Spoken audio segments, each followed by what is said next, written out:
puntos principales vamos a empezar con lo que es la introducción, ¿no? Una breve introducción. Básicamente, pues la quinoa es uno de los cultivos, se podría decir, de la parte andina, ¿no? Entonces, que tiene muchos tiempos en lo que es el manejo, ¿no? Entonces, ha sido un tema de que se han ido desarrollando poco a poco para ellos tecnologías, básicamente como el tema de riegos, ¿no? El tema de cochas, sistemas de producción, donde se magnifican su producción. Tal como podemos ver esta imagen que está acá, ¿no? Nos demuestra cómo anteriormente los incas pues trabajaban los guarus o estos sistemas de almacenamiento de agua para poder llevar o conducir este tipo de cultivo, ¿no? Entonces, estas tecnologías fueron muy aprovechadas, ¿no? Y básicamente en la región Puno, ¿no? Y finalmente pues los incas lo fueron distribuyendo durante su cultivo en todo el ámbito, ¿no? Incluso hasta el día de hoy, ¿no? Se utilizan estos tipos de sistemas, ¿no? Básicamente se acumula el agua pues al hacer tipos surcos en altura, entonces básicamente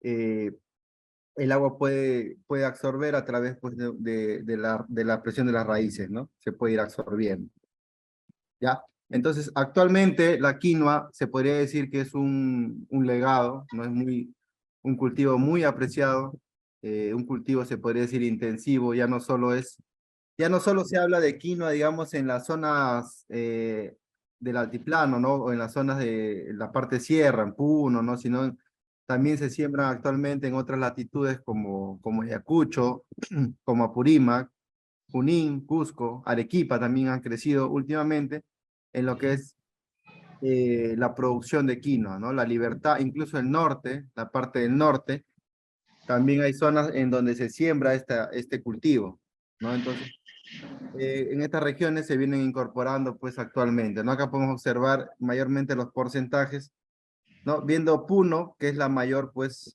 se podría decir, eh, ¿no? La mayor característica en la mayor área que tiene para lo que es el tema de lo que es la producción de quinoa, ¿sí? Entonces, vamos a hablar un poco de lo que es la clasificación taxonómica, vamos a conocer a este cultivo, a esta especie. Entonces, a veces, ¿por qué es importante conocer o mencionar este tipo de taxonomía? Porque mediante eso nosotros podemos saber cómo es que se va a desarrollar el cultivo, qué tipo de hojas tiene, qué tipo de raíz tiene. Ustedes saben que la raíz es el principal órgano de la planta mediante el cual la planta va a tomar los nutrientes, no va a tomar la fertilización que nosotros o el abonamiento que nosotros le podamos añadir al campo o al suelo. Entonces es importante saber qué tipo de raíz tiene, cómo se desarrolla, en qué momento, quizás es un momento pues adecuado en que la planta va a tomar ese fertilizante. No, mayormente es un tema de fertilización convencional, pero igual es importante conocerlo, ¿sí? Entonces, básicamente la especie pues se denomina que pertenece al género de Chenopodium, la especie es Chenopodium quinoa, ¿no? La que nosotros cultivamos. Entonces es una planta herbácea, es una planta anual dicotiledonia. Usualmente la altura que puede alcanzar estas plantas van desde el metro hasta los 3 metros de altura.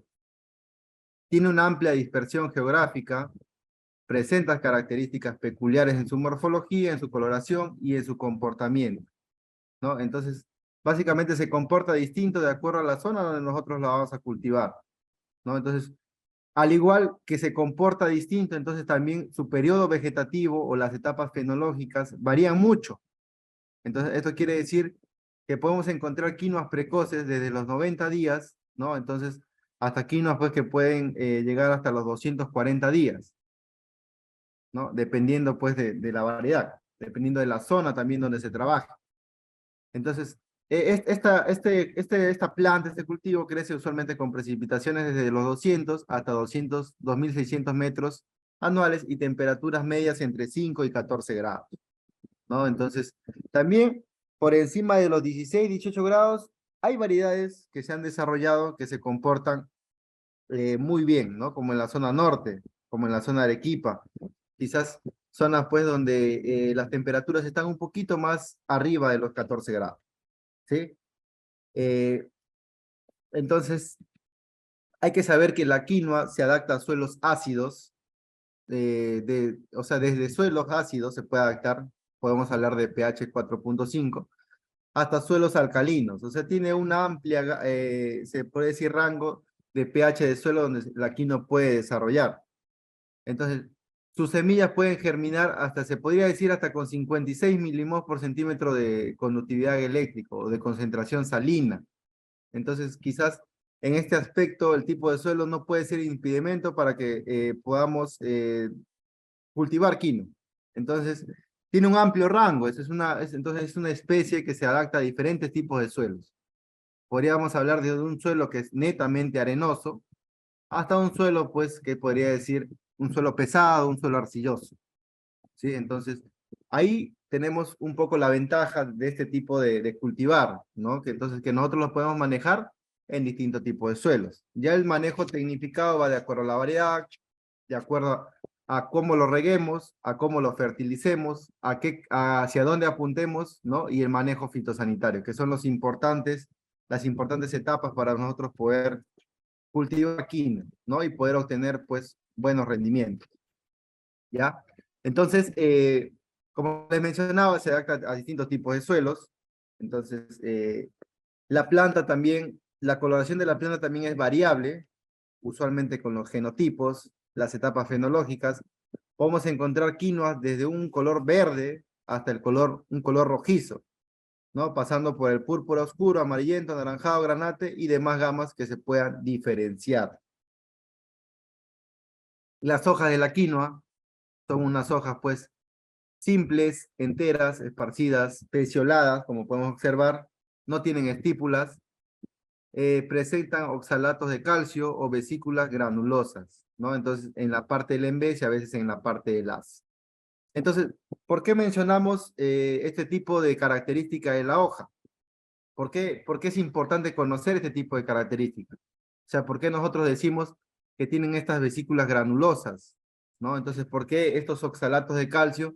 Básicamente lo que va a hacer en la hoja, el rol que cumple, es que la planta pues tenga una excesiva transpiración, ¿no? Entonces, en el caso, pues, de que se pueda presentar, digamos, en zonas que se puedan presentar ciertos tipos de problemas o falta de riego, ¿no? Sequías, podríamos hablar, ¿no? Claro que no va a producir adecuadamente, no va a desarrollar, pero va a producir. Entonces, en la quinoa podemos notar que la hoja está formada por una lámina y un peciolo, ¿no? Entonces, las hojas inferiores son de forma romboidal o de forma triangular y las hojas superiores son lanceoladas, ¿no? Que básicamente este tipo de hojas se ubican cerca de las panojas. El tallo, de nuestra especie, de la quinoa, es cilíndrico, es herbáceo, anual a la altura del cuello, cerca de la raíz y de forma angulosa, ¿no? Acá podemos observar cómo es que es el tallo, ¿no? Entonces, en donde se van insertando las ramas y las hojas que están dispuestas en las cuatro caras del tallo, ¿sí? Entonces la vamos a poder ver en las cuatro caras distribuidas, ¿no? En forma de cruz. Entonces la altura es variable, como les mencioné, las alturas pues de estas especies varían desde 1 metro hasta 3 metros, aproximadamente, ¿no? Entonces, y siempre van a terminar pues en la parte apical, termina en una inflorescencia, ¿no? Cuando la planta es joven, tiene una médula blanca y cuando va madurando se vuelve esponjosa, hueca, sin fibra. Sin embargo, la corteza se puede lignificar. Entonces, cuando se tienen plantas monopódicas, o sea, de un solo tallo, se puede inducir cortando la yema apical para tener plantas simpódicas, o sea, de varios tallos. O sea, ¿a qué le llamamos esto?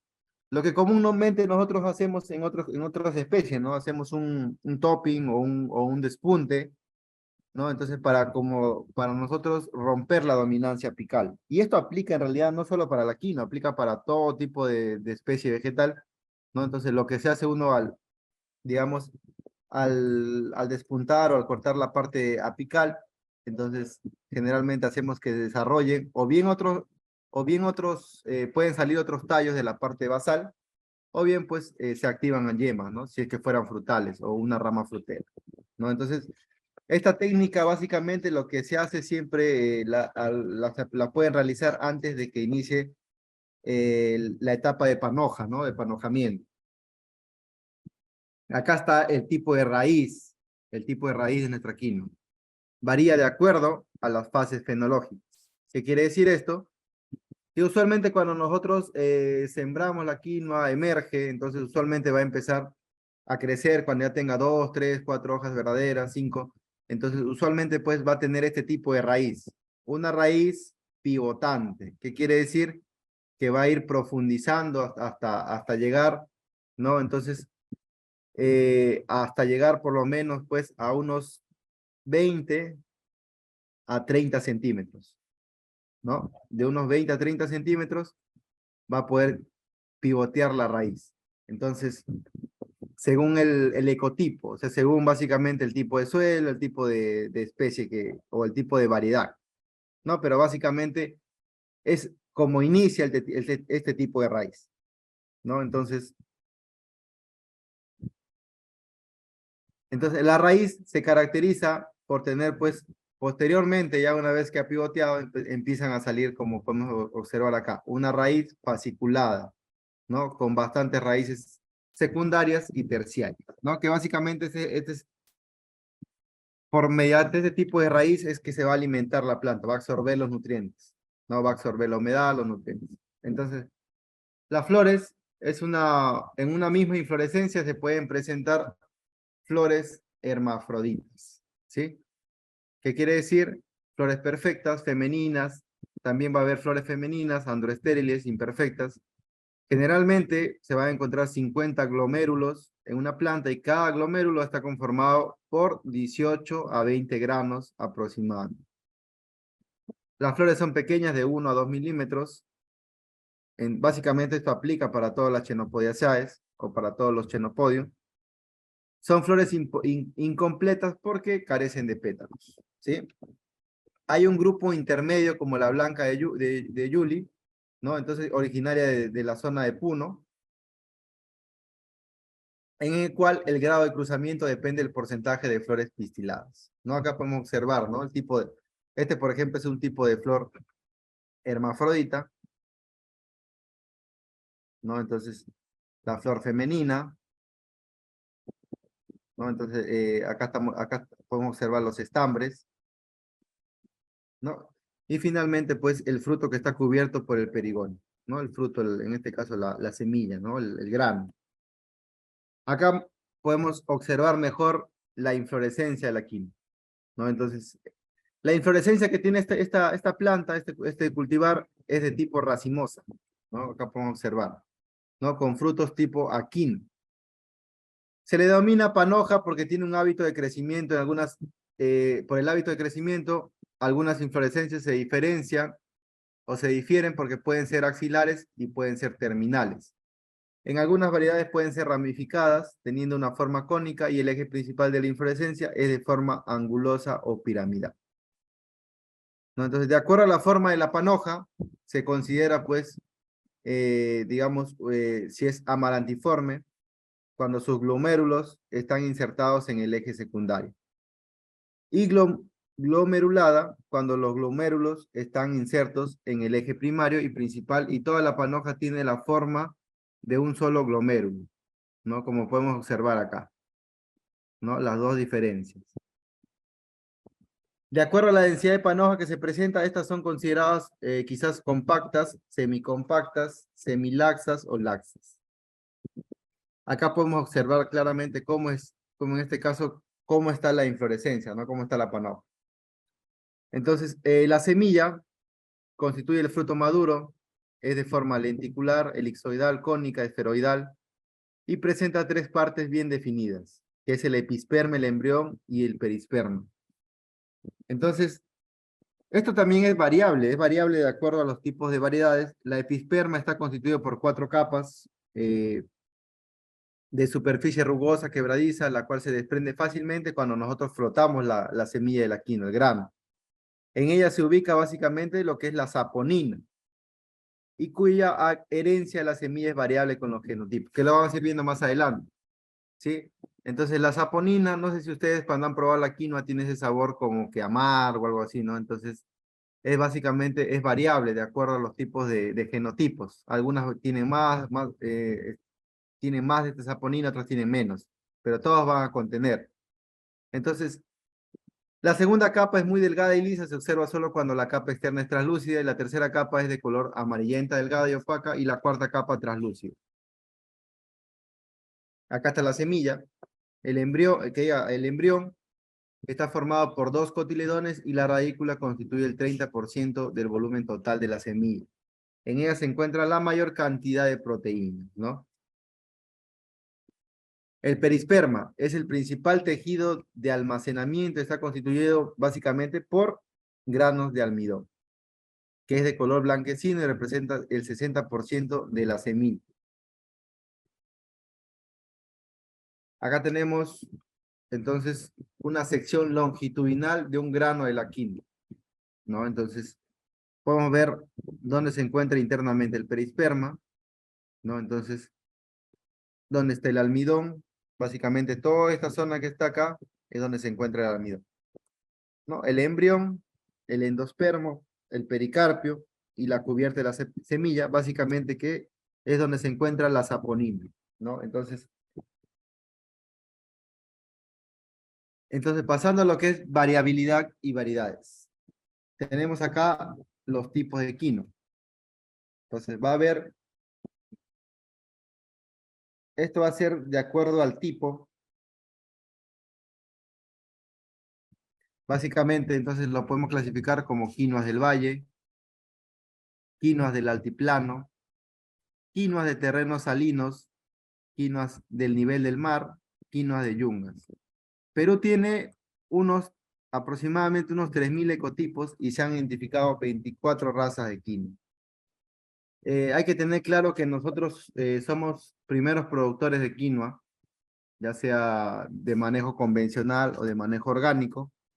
Junto a Bolivia, Perú y Bolivia, se podría decir que aproximadamente ocupan el 90% de la producción mundial de quinoa. Entonces, también se puede tener las variedades según la cantidad de saponina. Entonces, saponina pues, es ese compuesto que le da esa amargura a la quinoa, al grano, a la semilla.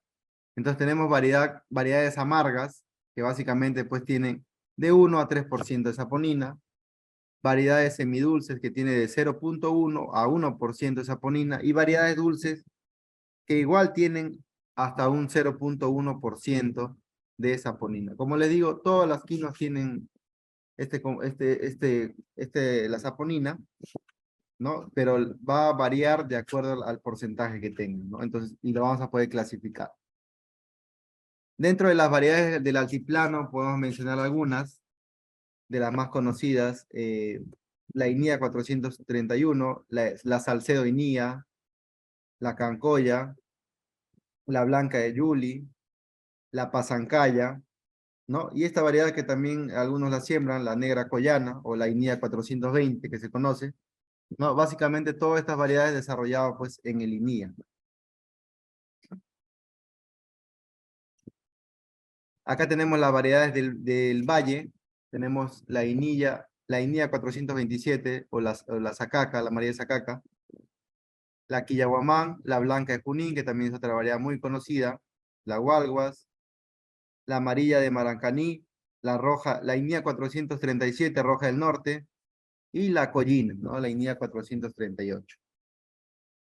Entonces, a nivel de Perú, las variedades comerciales de quinoa en el Perú, entonces acá podemos observar un cuadrito donde nosotros podemos, quizás de acuerdo a la zona que nosotros queramos cultivar esta especie, podamos hacer la elección adecuada de una variedad, ¿no? Por ejemplo, digamos, si yo quiero producir en una zona de costa o una zona altiplano, la INIA 431 se puede adaptar, ¿no? Tranquilamente. De igual forma, si yo aquí me quiero ir a un valle interandino, entonces la INIA 427, igual, por ejemplo, la Salcedo INIA se adapta bastante a la zona costa, al altiplano, a los valles interandinos. La Blanca de Yuli es básicamente es una variedad que solo se establece o se desarrolla mejor en zonas del altiplano. La Blanca de Junín, también igual para zona de costa, valle interandinos. ¿no? Y otras variedades más que se pueden adaptar, ¿no? A zonas del altiplano o a zonas, pues, o a valles interandinos.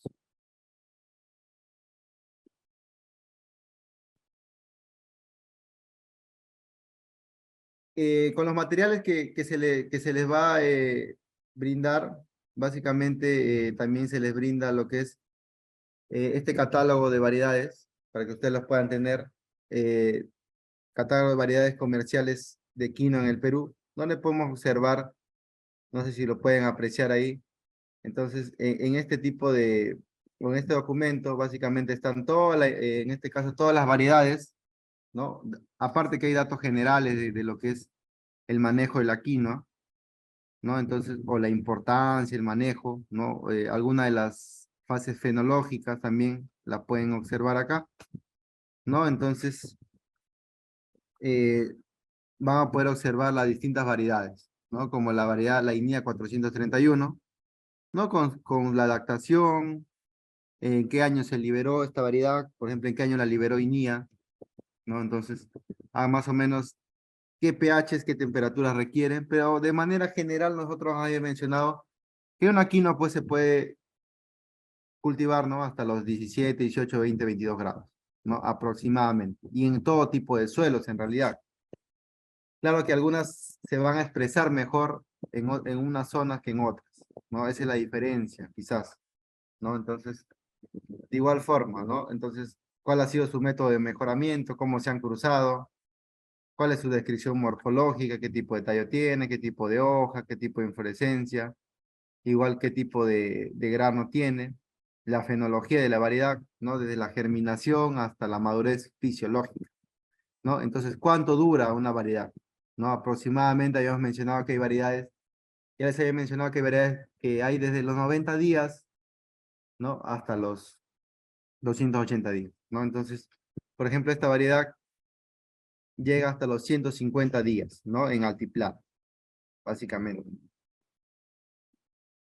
¿No? Entonces, ¿qué plagas se presentan?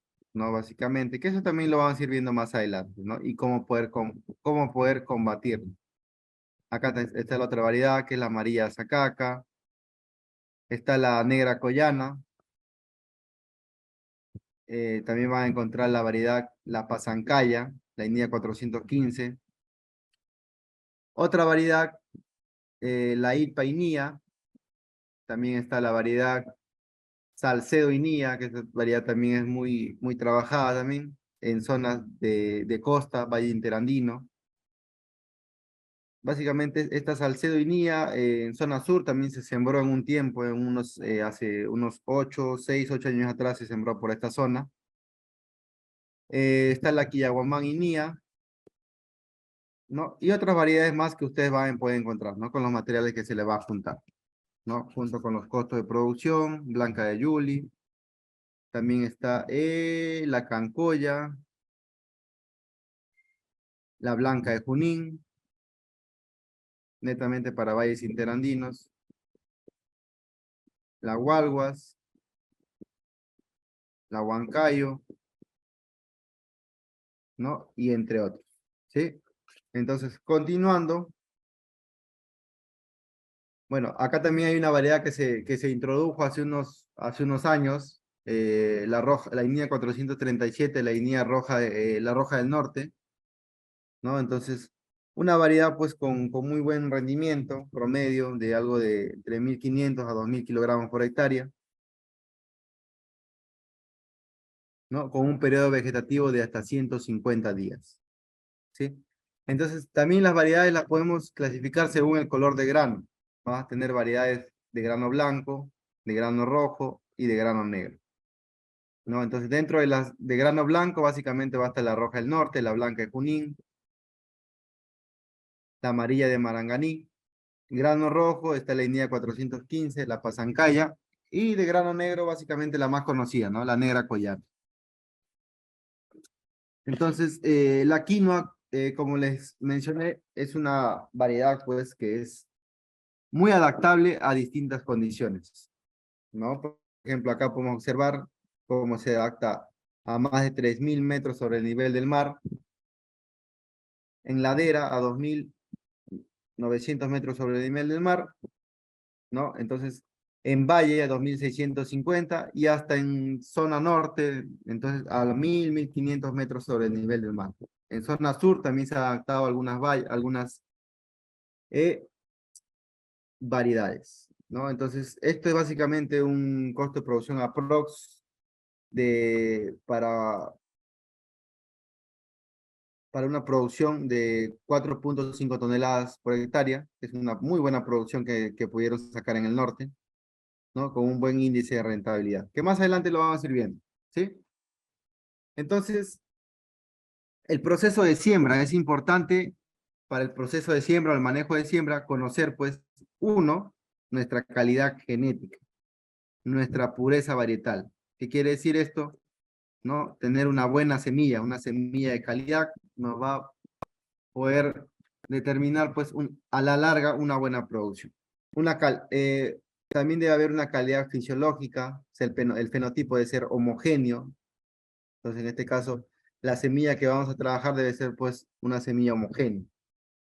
La calidad física, que aplica para todas semillas, debe estar, pues, libre de impurezas, ¿no? Entonces, y la calidad sanitaria, ¿no? Básicamente, pues, que la semilla tiene que estar libre de cualquier tipo de, digamos, se podría decir, enfermedad, o algún tipo de plaga o enfermedad que pueda comprometer la semilla y comprometer la germinación de la semilla. Entonces, es importante, en este caso, antes de realizar, pues, la siembra, hacer un previo tratamiento de la semilla. Algunos de los fungicidas que básicamente se pueden utilizar para poder tratar la semilla, básicamente podemos utilizar, acá hay un producto que se conoce como Vitavax 300, que básicamente nos va a ayudar a formar una capa protectora a la semilla para que no la ataquen los hongos, ¿sí? Hay algunos también, hay otros también fungicidas en el mercado, ¿sí? Que se pueden utilizar para poder nosotros cubrir nuestra semilla, cubrir del ataque de hongos. Básicamente, eso es lo que se busca, ¿no? Que no se puedan producir, pues la semilla no ataque hongos y pueda haber una mejor germinación y protección de la semilla.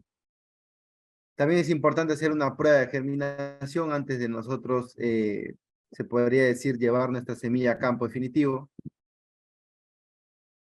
Entonces, ¿cómo podemos germinar? Podemos colocar en papel periódico, papel bond, un poco de semilla, la mojamos, la dejamos unos días y vemos cuántas semillas germinan. Y básicamente nosotros podemos así ver cuál es el poder germinativo que tiene nuestra semilla, que debería estar por encima del 90% para hacer una semilla de buena calidad. Entonces, como habíamos dicho al inicio, ¿cuáles son los terrenos aptos para el cultivo de quinoa? ¿No? Entonces, eh, es una amplia variedad de suelos que en realidad puede ser adecuado para este cultivo. Puede ser en laderas, en planicies altas, en valles. La idea es que tengan una buena capa arable. Básicamente, malos terrenos son los que se encuentran en quebradas o en serranías rocosas con muy poca capa arable. ¿Qué quiere decir? Que la raíz pues no va a pivotear adecuadamente, entonces no va a anclar adecuadamente, y si una variedad, digamos, que debería crecerme 2 o 3 metros, la variedad básicamente se queda muy pequeña, la planta, el cultivo. Entonces, un cultivo con pocas hojas, poco desarrollo, básicamente va a producir o no va a producir poco, quizás nada. Entonces, es importante la capa arable, que básicamente tiene que ir de los 20 a 30 centímetros, que es donde se desarrolla la parte radicular del cultivo. Entonces, por eso es importante conocer, al inicio les dije, conocer qué tipo de raíz tiene mi planta, o mi cultivo, o mi especie. El tipo de suelo apropiado básicamente es un franco limoso, un franco arenoso, que tenga un buen drenaje. Los suelos pueden ser desde 6 hasta 7.5, hasta 8 en realidad. Se podría decir que pueden ayudar o trabajarse para quino, ¿no? Entonces, no tan alcalino ni tan salino. La quino soporta suelos salados, pero no excesivos, ¿no? Entonces, por encima de 3000 metros sobre el nivel del mar, siempre con un previo análisis de suelo. Suelos bien abonados. Entonces, eso es lo que requiere el cultivo equino.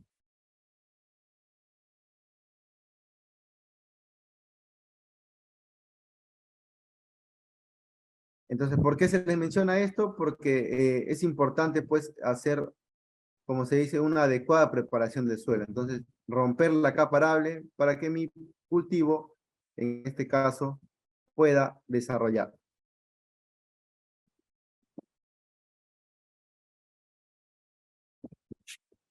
A ver, un ratito, me esperan. Ya, ahora sí, continuamos.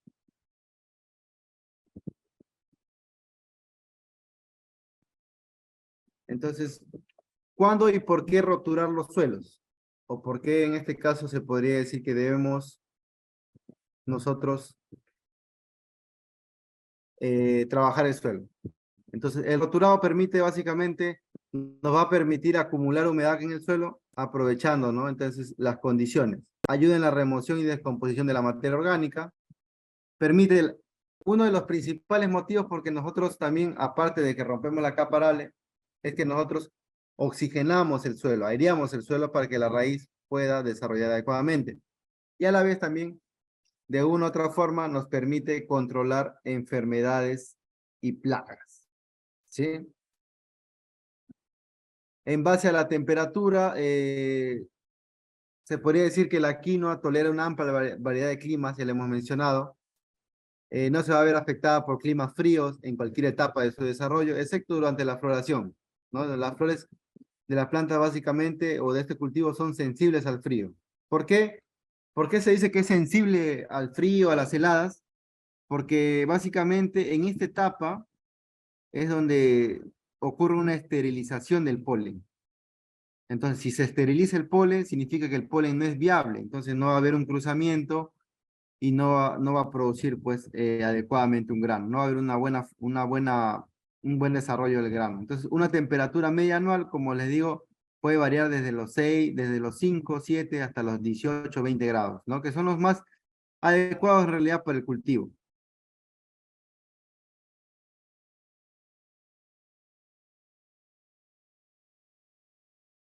Ya, entonces, el surcado también es importante. Una vez que nosotros ya hemos, digamos, roto la capa arable, hemos trabajado el suelo, posteriormente, pues, ¿qué es lo que se hace? Surcamos. Entonces empezamos a marcar, empezamos a surcar para nosotros poder realizar pues nuestra preparación de suelo. Entonces el surcado se puede dar pues en forma superficial o un surcado pues con un perfil ancho, como podemos ver en las imágenes. Se puede hacer con maquinaria, podemos contratar a maquinaria, ¿no? Entonces una surcadora, o podemos hacerlo pues con animales, ¿no? De la zona, de acuerdo a la zona donde nosotros trabajemos, puede ser con como podemos observar en la imagen. ¿En qué consiste también el abonado de suelos? El abonado de suelo no es más que nosotros incorporar residuos orgánicos al suelo con la finalidad de aumentar la fertilidad para tener una mayor producción. ¿Qué tipo de abonos podemos utilizar? Alguno de ellos es el estiércol, humus de lombriz, compost, abonos verdes. Si ustedes me preguntan qué es lo mejor que podrían aplicar, yo les digo que compost, o si no, estiércol, ¿sí? El estiércol lo podemos aplicar, pero previamente puedes hacer un riego para que empiece a descomponer, para que pueda, en este caso, no afectar mucho al cultivo. Mencionamos que la quinoa es un cultivo que soporta sales, que soporta, digamos, un tema de salinidad, pero no por el hecho de que soporte, le vamos a meter como si es un guano, pues que esté fresco y que no descomponga antes de instalar nuestro cultivo. Entonces, una previa descomposición va a ayudar bastante a que las raíces no se puedan estresar y puedan desarrollar adecuadamente. No puede haber un quemado de raíces, un estrés del cultivo. Entonces, ¿por qué es importante abonar nuestros suelos? Ya hemos mencionado. Una de las condiciones importantes es mejora la estructura. Eh, las partes visibles de la materia orgánica actúan como pequeñas esponjas. Muchos organismos benéficos del suelo se alimentan de materia orgánica.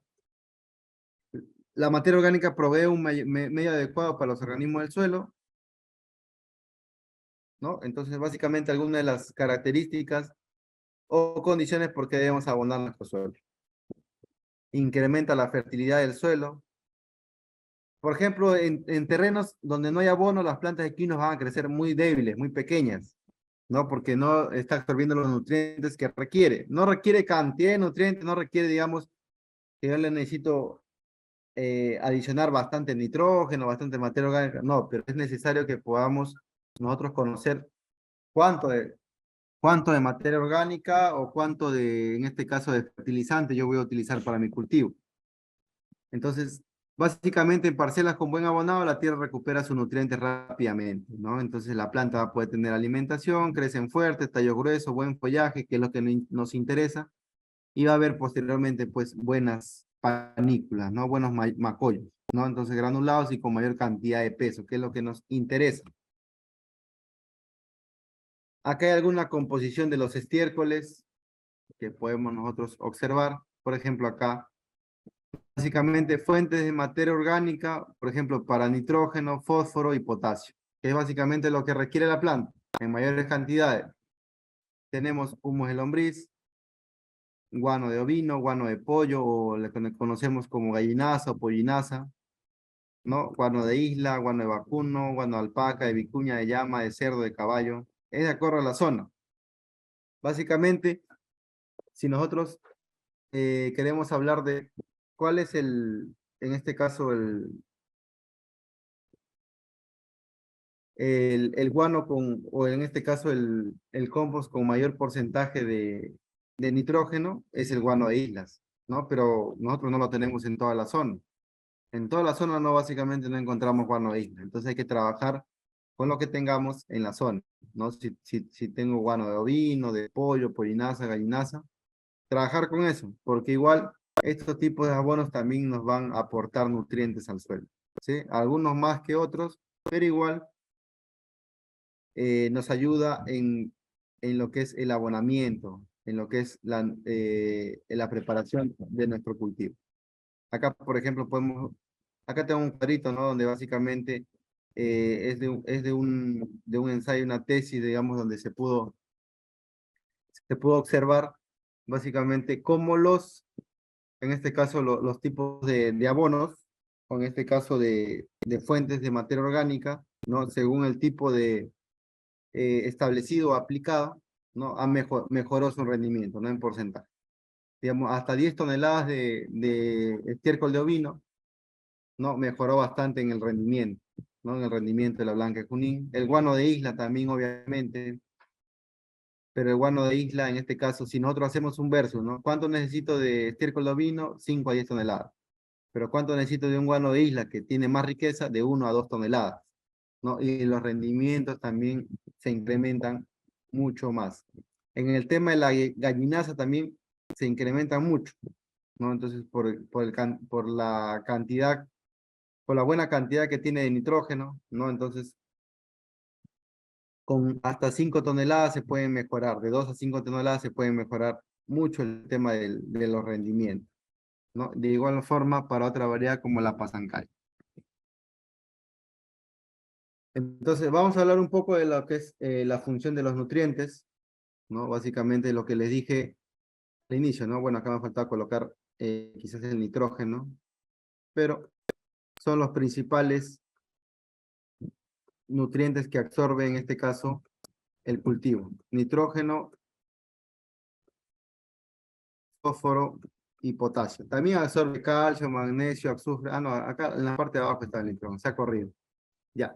Pero entonces, esos son los principales nutrientes que absorbe nuestro cultivo, ¿no? El nitrógeno básicamente, pues, va a ayudar al crecimiento explosivo de la planta, ¿no? Entonces, 1 a 4% del extracto seco de la planta es absorbido en este caso, en este caso es proporcionado por el nitrógeno, ¿no? Entonces, el nitrógeno básicamente se puede presentar en el suelo de distintas materias orgánicas o fertilizantes a través de amonio o a través de nitratos, ¿no? Que son las formas en las que los asimila la planta, ¿no? Entonces también podemos hacer una mezcla de fertilizantes con abonos orgánicos, que es lo que actualmente se está usando mucho, ¿no? Mezclo un poco de materia orgánica o en este caso compost con fertilizante y aplico a mi cultivo.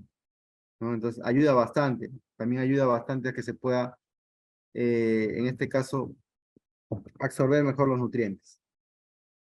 El fósforo, básicamente para el tema radicular,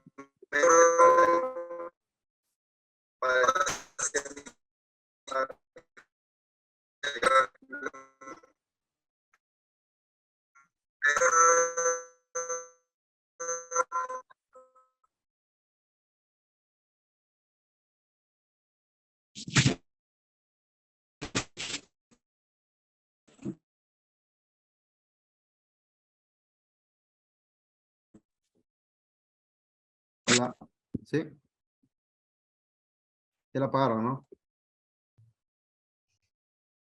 Ya, continuamos.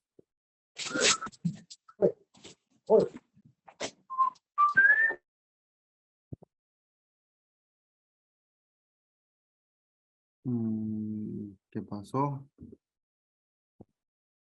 Ya, continuamos. Entonces, mencionábamos que la parte del fósforo básicamente nos va a ayudar bastante en el tema de lo que requiere la energía de la planta, entonces la parte radicular, ¿no? Es indispensable para lo que es la diferenciación celular y para el desarrollo pues, de los tejidos, ¿no? Entonces, que básicamente ayuda al crecimiento de la planta. El potasio también, de igual forma, activa más del 60% de las enzimas, o sea, que quiere decir que también va a ayudar al tema de la defensa de las plantas y también a mejorar el tema por ejemplo, que si la planta se pueda, digamos, enfrentar a, a un déficit hídrico, falta de agua, digamos, a ciertos tipos de heladas, salinidad.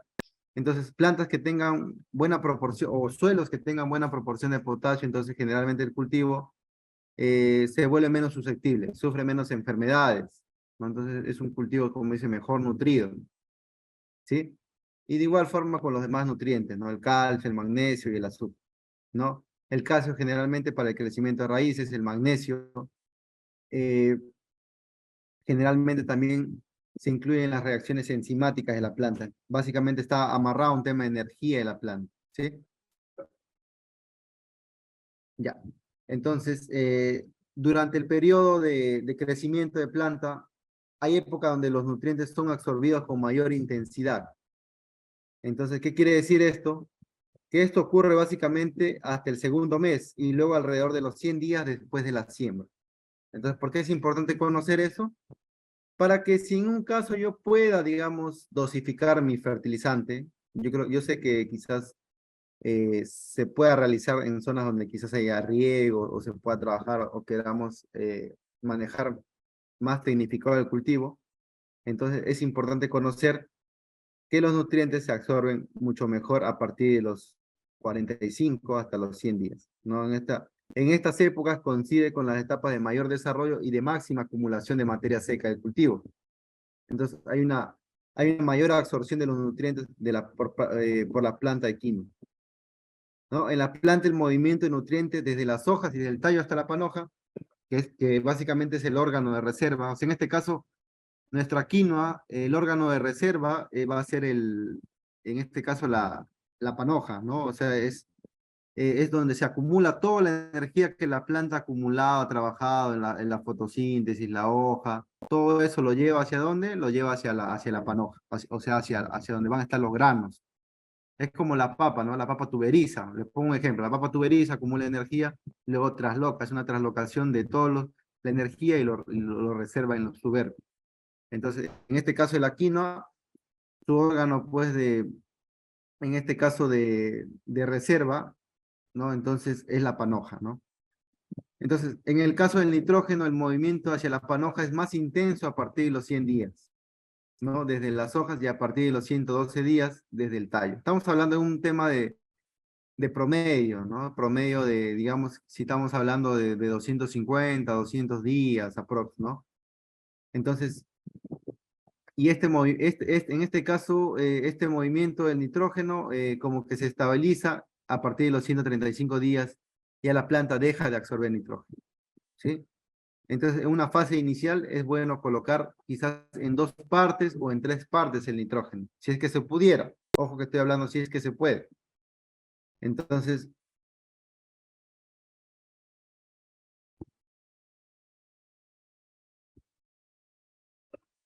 Ya, entonces continuando.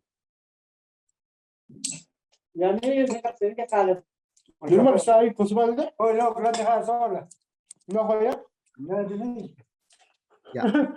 Entonces, es importante también conocer nosotros sobre nuestro plan de abonamiento.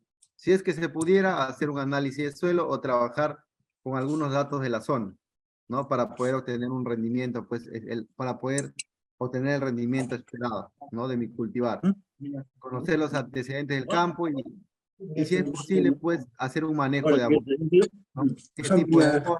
¿Cuál es la forma de aplicación y el momento de aplicación? Ya. Entonces, básicamente los niveles de nitrógeno, fósforo y potasio que maximizan el rendimiento de una quinoa, por ejemplo, una quinoa como la blanca de Junín, si queremos alcanzar, digamos, a ver, si estamos hablando de 2 toneladas por hectárea, ¿no? Entonces, en 2 toneladas por hectárea, yo aproximadamente, entonces, se va a requerir algo de 60 a 80 de nitrógeno, hablando en unidades, ¿no? Entonces también, digamos, algo de 50 unidades de fósforo y podríamos hablar de 80 a 90 unidades de potasio, ¿no? Aproximadamente. Si queremos hacer una fórmula de, en este caso, de abonamiento o de fertilización, ¿sí? Entonces,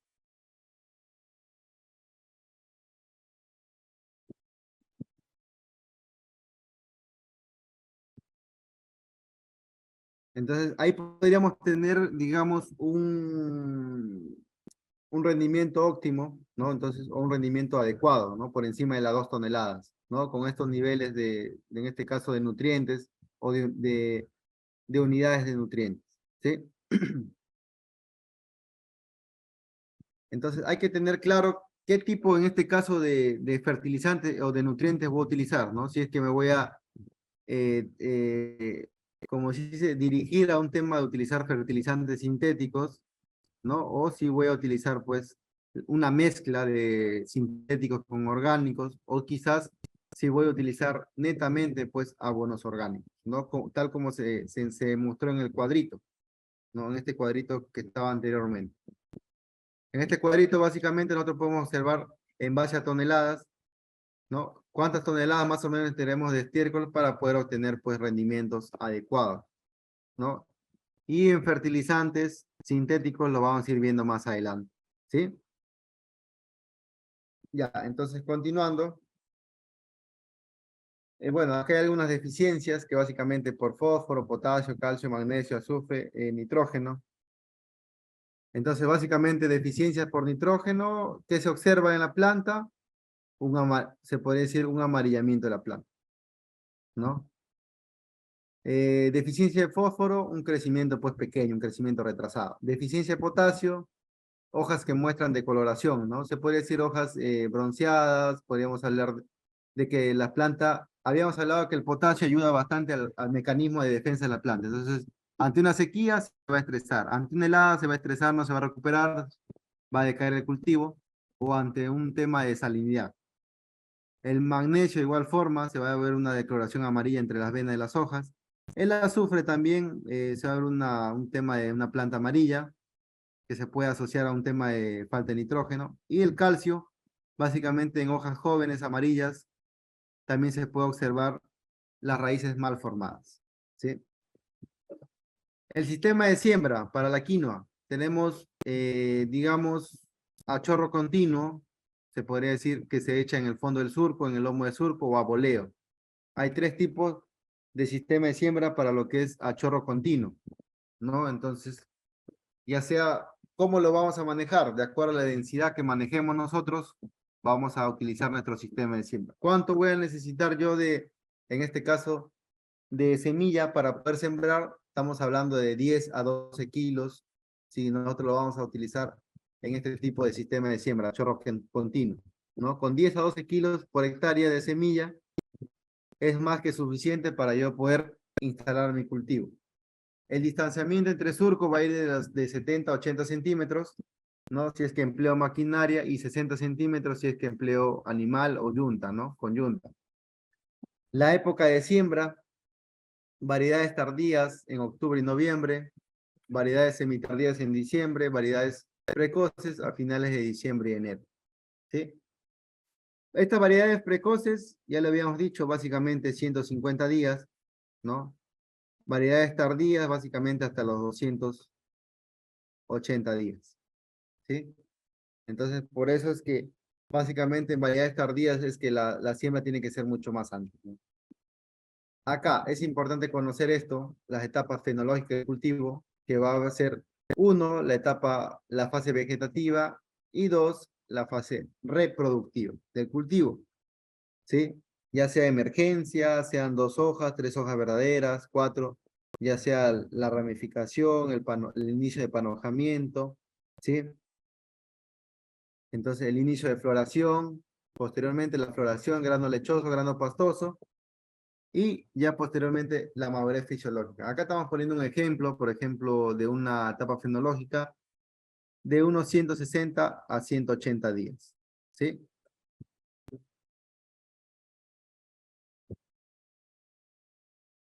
Ya, entonces acá está en tiempo, ¿no? ¿Cuánto dura cada etapa fenológica? 3 días, 7 días la emergencia, ¿no? 15 a 20 días, 2 hojas verdaderas, 4 hojas verdaderas, 25 a 45 días. Igual la ramificación, ¿no? En la cantidad de días. Sí, los factores limitantes, básicamente al inicio, en la emergencia, en la ramificación, donde estén las hojas verdaderas de ramificación, básicamente siempre se va a instalar lo que son las malezas. Desde temprana edad de cultivo se podría decir combatir las malezas. Las bajas temperaturas también igual forma, la escasez de la humedad no puede faltar en esta época, ¿no? En esta época de floración. La baja temperatura ya habíamos mencionado. ¿Qué es lo que hace? Esteriliza inhibe el polen, ¿no? El polen entonces no se vuelve, no va a poder haber una polinización adecuada, entonces no se va a producir adecuadamente. Acá hay una de las labores culturales de hierbo, raleo, aporque, desmezcle, selección positiva, ¿no? Entonces el manejo fitosanitario también se va a dar. Entonces, para labores como el deshiervo, la quinoa, como cualquier otro cultivo, es susceptible al ataque de malezas. Entonces, de manera que provocan competencia con las plantas de la quinoa. ¿Por qué? Porque compite por nutrientes, por agua, por luz, por espacio. Entonces, la hace más vulnerable al ataque de plagas y enfermedades. Los momentos para deshiervar serán de acuerdo a la incidencia y tipo de malezas en el cultivo. Entonces, de acuerdo a la experiencia, es recomendable realizar 2 deshiervos. Entonces, 2 deshiervos, claro que no es como regla, pero se considera el primero cuando la planta tenga de 15 a 20 centímetros o aproximadamente 30 días después de la emergencia. Y el segundo deshiervo debería ser antes de la floración o cuando hayan ocurrido aproximadamente 90 días después de la siembra. Entonces, el desmalezado yo lo voy a poder hacer de forma manual. También, si es que he hecho una densidad adecuada, puedo hacerlo de forma mecanizada. En caso de siembras extensivas, definitivamente pues el control o el deshiervo mecanizado es la mejor opción, ¿no? ¿Por qué? Porque voy a utilizar menos jornales, menos mano de obra.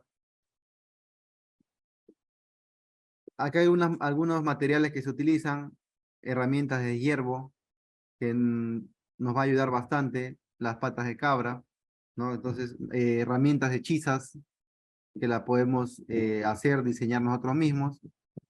Entonces, posteriormente también, una vez que nosotros hemos sembrado, ya ha emergido nuestra planta, debemos nosotros hacer un desaige o un raleo, ¿no? Un desaige, que es lo que más se conoce como un desaige. Entonces, ¿para qué? Para generar un equilibrio en la densidad de la quinoa y además para poder eliminar aquellas plantas que hayan salido débiles. Porque todas nuestras plantas no van a salir vigorosas. O quizás sí, pero en su mayoría no se puede tener todas esas plantas en campo. Entonces, generalmente, para que no haya competencia Entonces dejar solo aquellas pues que tengan óptimas condiciones para producción, ¿no? Que se tenga entre 10 a 15 plantas por metro lineal, es lo adecuado, dejar de 10 a 15 metros, a 15 plantas por metro lineal.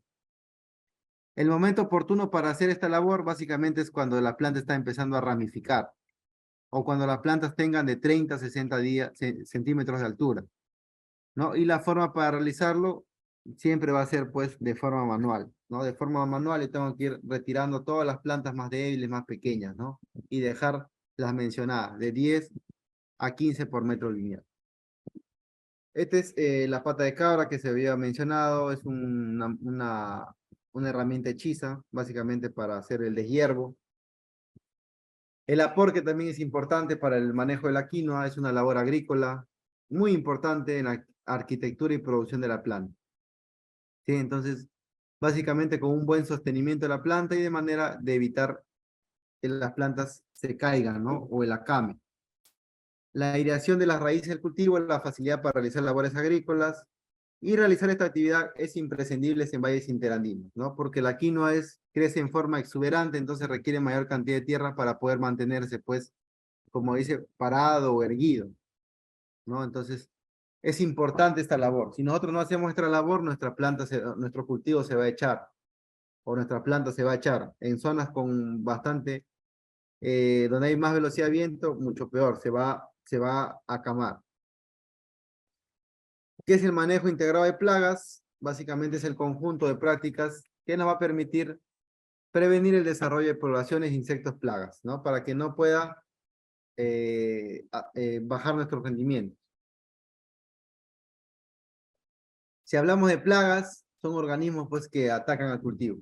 Podemos hablar de pequeños coleópteros, podemos hablar de larvas de noctuideos, ¿no? Que van a ocasionar pérdida económica. Algunas de las plagas de la quinoa están acá. Una de las más importantes quizás la copitarsia, la conacona, que también es un moledor de grano, una larva. Son plagas claves. La copitarsia es una plaga ocasional. Y plagas potenciales tenemos al piqui o la pulguilla saltona, al pulgón. En realidad hay varios tipos de pulgones según la zona. No solo el pulgón mencionado acá, sino hay varios pulgones que pueden atacar la quinoa. ¿Sí? Básicamente el estado que ocasionan el daño es ninfas y adultos. Tenemos también el gusano medidor, ¿no? Que básicamente es un defoliador de hojas. Acá podemos observar claramente el daño que ocasionan las larvas. Se alimenta el follaje, miren. Daño, en este caso, podemos hablar de agrotis o de copitarsia, ¿no? Que también es una plaga, se podría decir potencial, la agrotis, una plaga ocasional, la copitarsia. ¿Sí? Entonces, este es el daño que nos va a generar, nos va a ocasionar.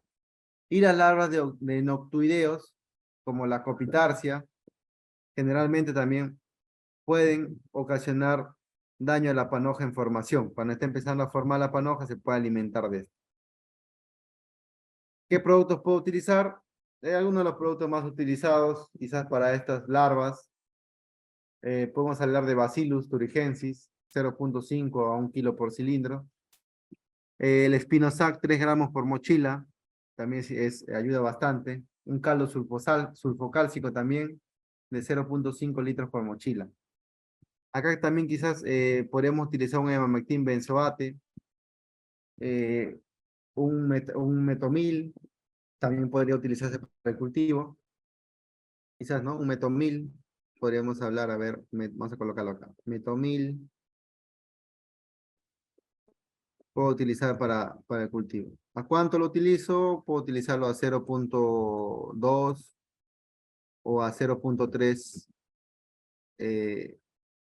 por cilindro. ¿Sí? El emamectin benzoate también, ¿no? Algunas de las materias activas usadas es el control de estas plagas. Tenemos acá el control de aves, también es importante, muy importante colocar quizás mallas antiáfidas, mallas antipájaros que diga, o colocar también algunos plásticos para que suene y pueda en este caso espantar a las aves. Una de las principales enfermedades de la plaga, en este caso hablando de hongos, de la quinoa, es el mildiu. El mildiu es una enfermedad fungosa que causa mayor daño a la planta. ¿Por qué? Porque no respeta el estado fenológico en donde va a aparecer. En realidad aparece en cualquier estado fenológico y su diseminación en campo básicamente es a través del viento. Entonces, es una enfermedad que rápidamente se disemina con la acción del viento, ¿no? Entonces, generalmente se conserva de una campaña a otra. Este tipo de hongo puede sobrevivir en rastrojos, en hojas, quizás en rastrojos que puedan quedar después de la cosecha. Entonces, puede sobrevivir, ¿no? Entonces, generalmente podemos tener de una campaña a otra este mildiu.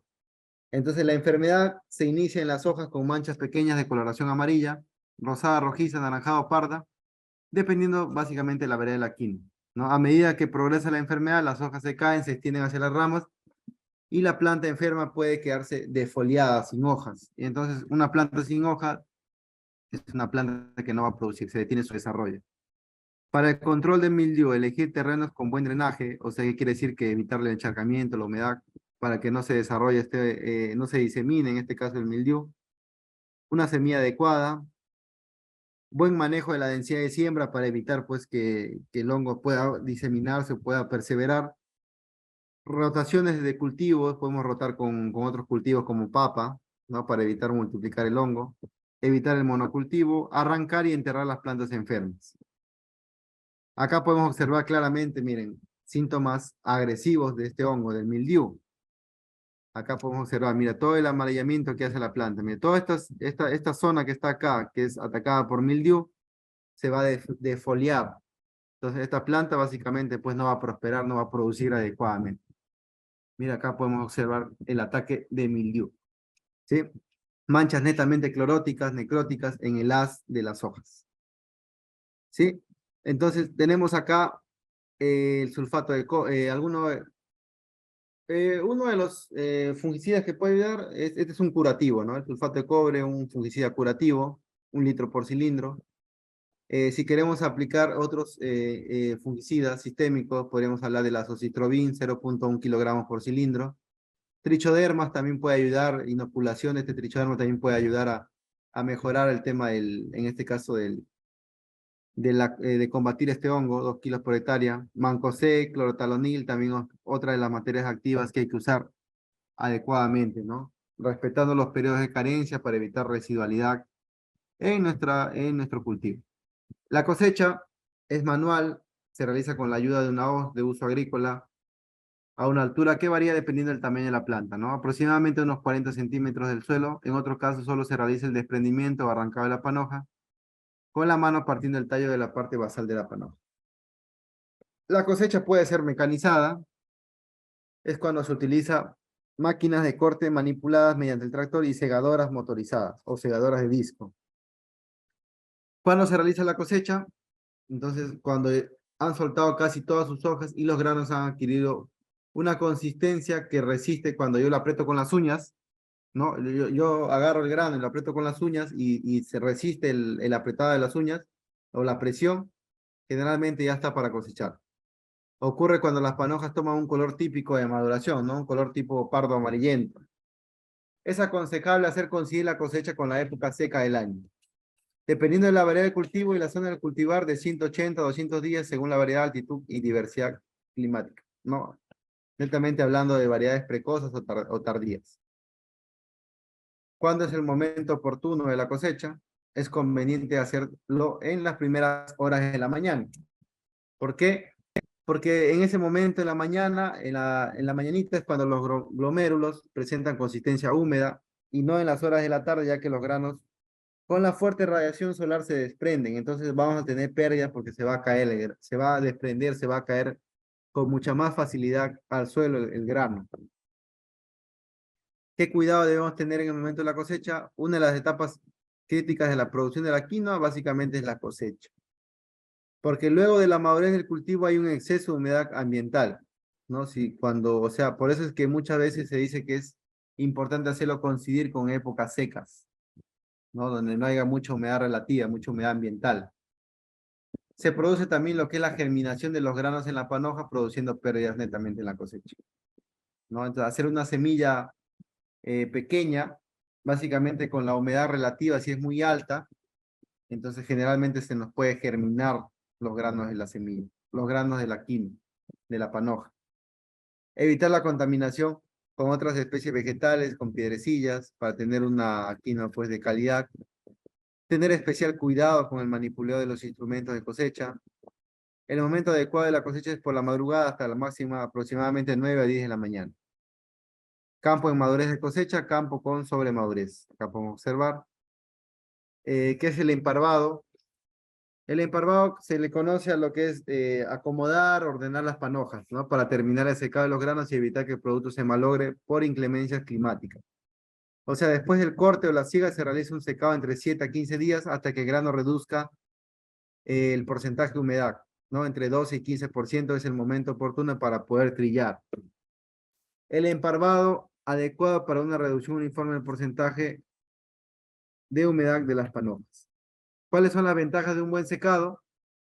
Entonces, se disminuyen pérdidas por derrame o por inmadurez, se obtiene grano de primera calidad, fácil y mejor desprendimiento cuando se va a hacer el trillado, la calidad nutritiva del grano no baja, se pueden mejorar los precios de venta, ¿no? Al tener un grano de calidad, una quinoa de calidad, reducción notoria de pérdidas al momento de la cosecha por concepto de lluvias, tardías, roedores, ataques de aves, además, hacen caer granos de las plantas al suelo, ¿no? Y los granos de quinoa se desprenden fácilmente en la trilla. Entonces, si se hace un buen secado. Las desventajas de un buen secado es que la madurez de su uniforme de la panoja, el manchado y pudrición del grano puede ocasionar pérdida de calidad. Germinación de granos en la panoja por exceso de humedad en época de cosecha.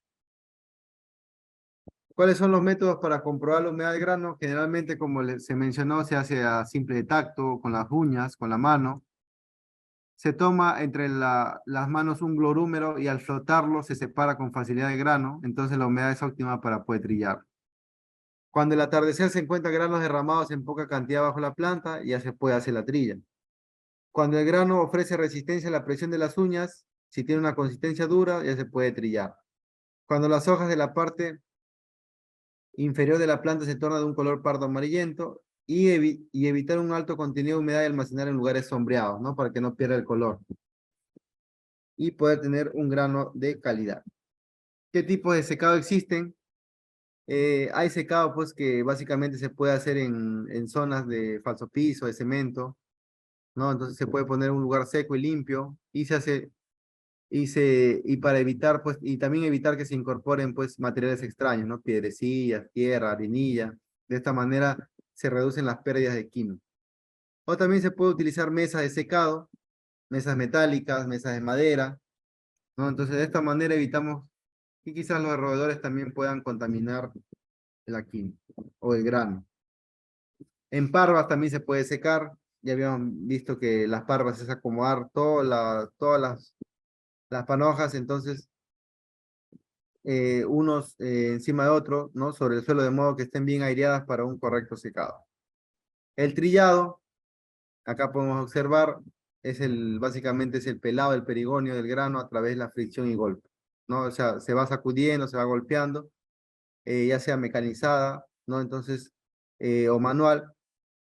Hay que tener el cuidado de separar y eliminar las quinoas silvestres, ¿no? Que tengan quinoas o que sean de grano negro, porque disminuye la calidad del producto.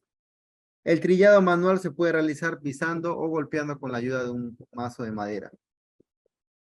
Acá podemos ver el trillado mecánico o mecanizado. Se utiliza como piso de carpas de polietileno con el fin de no malograr ni contaminar los granos. Se recomienda en áreas extensas utilizar equipos como la trilladora o vencedora adaptadas para la quinoa. No contaminar el grano con el humo que botan las máquinas. El venteado, ¿no? Es separar los granos de quinoa de la brosa, ¿no? O sea, al momento de trillar quizás se ha podido caer, se queda la brosa, se quedan los tallos, las hojas, la carilla del grano, entonces todo eso hay que separarlo de la semilla. El venteado mecanizado es el que se realiza con una venteadora manual, es el que se realiza con la venteadora manual. Algunas de sus ventajas son que se puede utilizar a cualquier hora del día, ¿no? Sin esperar pues que corra el viento, ¿no? Para realizar esta actividad. Se realiza la limpieza de 5 a 6 quintales por hora y se necesita de 2 personas para agilizar ese trabajo. Elimina las impurezas más rápidas que con un venteo tradicional, como podemos observar acá, ¿no? Este es el venteo tradicional, ¿no? Que espero las horas donde haya más velocidad o corra más el viento. Entonces, lo que se hace es desde una altura soltar la quinoa y todas las impurezas se van, ¿no? Y solo queda el grano. El clasificado es donde se le selecciona el grano por tamaño y lo podemos clasificar en 3 categorías. De primera, de segunda y chiñe, como se dice, ¿no? Que es el grano partido que se presenta en forma de polvo y algunos se utilizan en la industria para hacer lejía. ¿Cómo se debe realizar el almacenaje? Se debe realizar teniendo en cuenta, pues, almacenes adecuados, ¿no? Entonces, que no haya humedad para no dañar el producto, limpios, aseados, que no estén contaminados. No debe utilizarse productos químicos para las plagas, si es que es orgánico, y no se debe guardar productos contaminantes en almacenes donde se deposita la cosecha. Acá podemos hacer almacenaje, se pueden utilizar ya sea pallets, parihuelas, ¿no? Y acá podemos observar cómo es que se almacena, ¿no? Un almacenamiento adecuado, separado de las paredes y distanciado pues del suelo. El costo estimado de producción para quinoa, entonces acá podemos observar, digamos, para la zona de Cajamarca, cultivo de quinoa, un cultivo convencional, la blanca de Junín o la Inía 437, algunas de las variedades utilizadas. Periodo vegetativo de 130 a 160 días. La época de siembra de diciembre a enero, básicamente para coincidir con la época seca y evitar pues que se germinen los granos. Puede llegar hasta febrero. Épocas de cosecha básicamente en mayo a junio, ¿no? El área, 1 hectárea, siempre los costos de producción los manejamos por hectárea. Entonces acá podemos observar, ¿no? El nivel tecnológico considerado. Se divide en 3 partes. El tipo de tecnología, ya sea una tecnología tradicional, baja, tecnología media y tecnología alta. Entonces, en una tecnología tradicional, ya sea baja, medio o alta, se utiliza yunta o tractor para preparar el suelo. La siembra básicamente siempre se va a hacer de forma manual, ya hemos mencionado, de forma manual la siembra. El abonamiento, acá podemos observar cuántos, habíamos mencionado que con un estimado de 80 unidades de nitrógeno, 40 y algo de 40 o de 40 a 50 unidades de potasio, es más que suficiente para tener pues un promedio de 1.800 a 2.000 kilogramos por hectárea, ¿no? Si subimos un poco más el nitrógeno, podemos obtener un poco más de producción. En realidad, con unas 100 unidades como máximo de nitrógeno, podríamos estar hablando de una buena producción. Los productos que voy a utilizar, si voy a utilizar una forma tradicional, entonces netamente tengo que acoplarme o tengo que utilizar quizás el tema de los guanos, ¿no? Un guano adecuado, podemos hablar de la gallinaza o guano de ovino o la pollinaza. Si es una tecnología media, entonces ya estamos hablando de utilizar, digamos, una mezcla, ¿no? Gallinaza o en este caso abono guanos. Como fuente de nitrógeno podemos utilizar ya sea urea o podemos utilizar el fosfato, que diga el nitrato de amonio. Cualquiera de los dos tranquilamente lo puedo utilizar para nosotros, en este caso, trabajar la química, ¿no? Y un saco de fosfato de amonio. O puede ser también lo que se utiliza el fosfato monoamónico, ¿sí? Para una tecnología media, ya estamos hablando de 5 toneladas de guano de isla, 2, en este caso de urea, 2 sacos de urea, uno de fosfato de amónico y uno de cloruro de potasio. Este cloruro de potasio también podemos, en este caso, reemplazar por sulfato de potasio. Pero lo más adecuado como el cultivo, pues es un cultivo que te puede tolerar tranquilamente con el cloruro de potasio, que es más barato, puedo trabajar, ¿no? Por un tema de costos. Entonces, el guano de isla en una tecnología alta, estamos hablando de 8 toneladas de guano, 3 sacos de urea, 2 de fosfato de amónico y 2 de cloruro de potasio. ¿No? Para una cosecha manual mecanizada en sistema tradicional, Y para el tipo de tecnología baja, medio, alta, una cosecha sería semi-mecanizada, ¿no? Entonces, el destino de la cosecha, básicamente en el tradicional es para autoconsumo, tecnología baja, autoconsumo, mercado, media, alta, para mercado, ¿no? Rendimiento por hectárea, usualmente cuando se utiliza convencional, podemos utilizar, con rendimientos hasta 800 kilos por hectárea, ¿no? Y en la tecnología alta podemos llegar hasta los 3 toneladas por hectárea, hasta 4 toneladas por hectárea, exagerando, ¿no? Pero un rendimiento adecuado de 2 a 2 toneladas y media, ¿no? Ese sería un promedio de un rendimiento adecuado, ¿no? Haciendo un buen abonamiento, unos buenos riegos y un buen control de plagas y enfermedades. Acá hay algunos costos que se pueden observar, ya sea, por ejemplo, el tema de la semilla. Por ejemplo, ¿cuántas semillas cuántos, digamos, voy a utilizar? Básicamente, entonces, como podemos observar acá, yo les dije que de 10 a 12 kilos de semilla es suficiente para sembrar una hectárea, ¿no? Igual el estiércol de gallinaza, ¿cuánto se va a utilizar? La urea, ¿cuánto se va a utilizar? Cloruro de potasio, guano de isla, fosfato diamónico, ¿no? Básicamente según el tipo de tecnología que vaya a utilizar.